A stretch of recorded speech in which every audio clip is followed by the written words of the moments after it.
I gotta top this off. But he's Chris Fox, and this is the Bourbonite.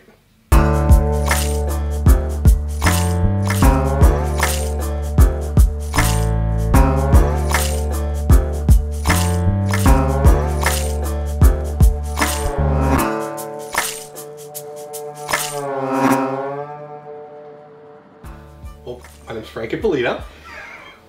I own a special effects shop in Hollywood called Thingergy, where we make things.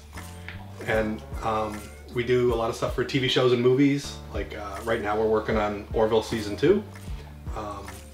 I worked on Star Wars The Force Awakens a couple of years ago. I've also worked on Pirates of the Caribbean and Chronicles of Riddick and, 20 years of stuff. I'm sure I've worked on a lot of things. First TV show I ever worked on was Buffy the Vampire Slayer. Really? Yeah. Season 6 of Buffy the Vampire Slayer was first time on a set in Los Angeles. And we also do a lot of stuff for video game companies like Blizzard and Ubisoft. We have something that's delivering to Ubisoft next week. Blizzard's a really big client though. We do a lot. We did a bunch of stuff last year for Hearthstone. We did this thing called Kobolds and Catacombs, which was an expansion for their Hearthstone game. Oh, okay. Where we built a bunch of these kobold puppets and filmed a whole like little short film kind of thing. Okay. And then before that, we built their Lich King character, which is this big suit of armor. It's like World of Warcraft's Darth Vader. Like it's just like this big badass suit of armor. Yeah.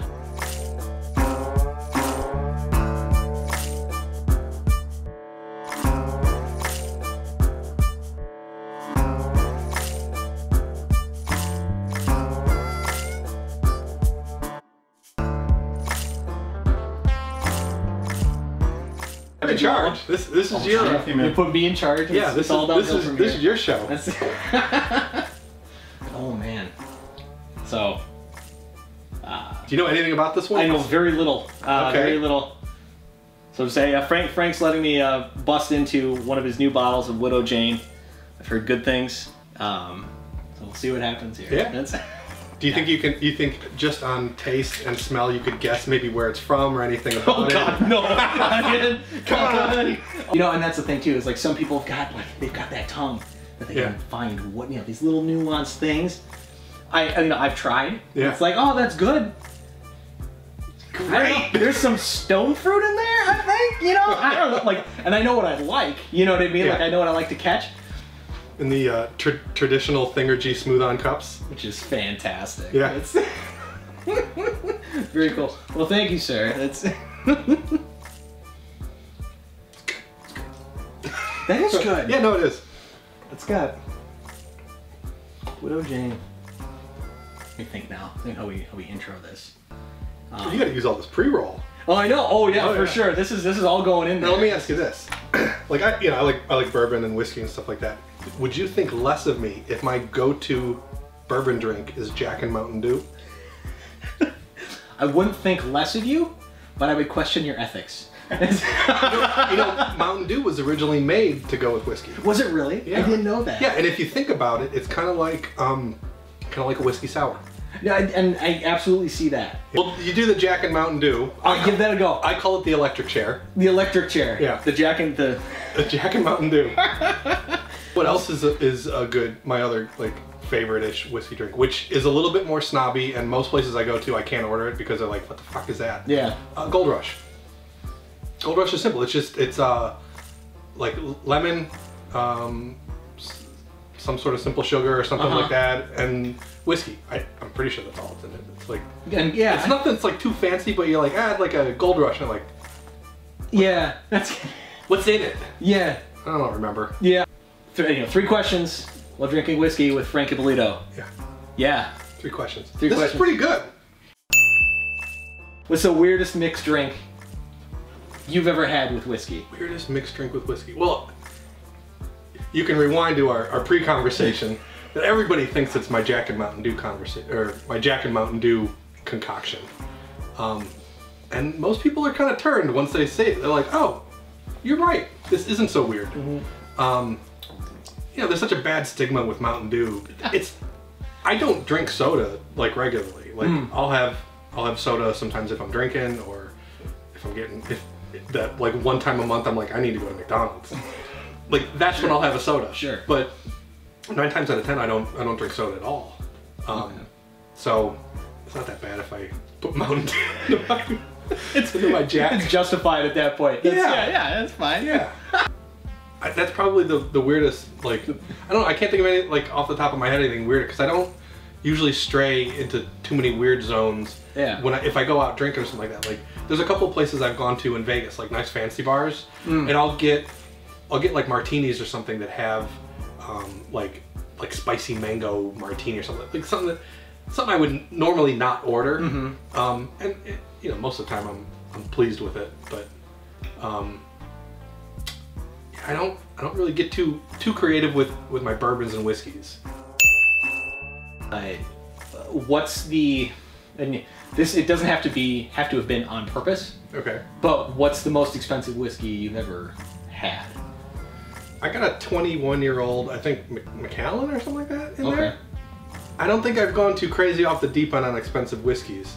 I bought that Macallan at like one of those airport duty-free things on the way back from London. I was like, I got some extra London money, I might as well just buy something. Impulse buy at that point, yeah. I mean, what else do you do when you're coming from a foreign country and you got all this money? You're either gonna lose money by exchanging it, or you buy something you otherwise wouldn't. Right. Which is where those duty-free shops get you.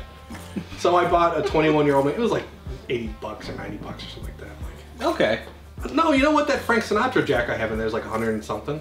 Because I've never seen that either. That's an interesting. The Frank Sinatra Jack? Yeah. Is that any good? Yeah, it's great. Is it? Yes. Interesting. Very good. Sometimes at the shop, not every week, we'll have shot o'clock. Okay. And Sinatra's been our go-to for shot o'clock at the shop. So, how did you find yourself being even interested at all in whiskey and bourbon? Like, where did this come from? Like, what got you into it? You know, I have a feeling that it's from my dad. My dad was a bourbon guy. Okay. And he always drank ancient age bourbon. It's like in this plastic bottle. It's not really even that good. Ancient age. Ancient age. Yeah, it comes in a plastic bottle. And the reason that I remember ancient age is because, so my dad passed away 5 years ago. Okay. And the night before he died, I had gone back to Cleveland to go visit, and he's like, let's have a drink. So he had brought out the plastic jug, and I'm like, all right, Dad, I guess we're drinking out of the plastic jug of bourbon. and we had a drink, and I still have that bottle, and every year on his birthday, I take a little sip out of that. Oh, that's cool. So I have the plastic bottle of ancient age in my apartment, and that's awesome. Yeah. So how is ancient age, other than the nostalgia flavor that it gets added? How is it? Is that does it live up to all the hype that a plastic bottle provides? You know, it's a plastic bottle bourbon. I don't really discriminate too much when it comes to alcoholic liquor. It's good for you. Yeah. Now, what time is shot o'clock? It's at the end of the day on Friday. Okay, all right. It's like 4 o'clock on Friday. I mean, because, you know, I'm from Wisconsin, so, I mean, shot o'clock could be noon. Shot o'clock could be like Sunday, 10 a.m. if it's the right day over here. Yeah, this is what I'm saying, yeah.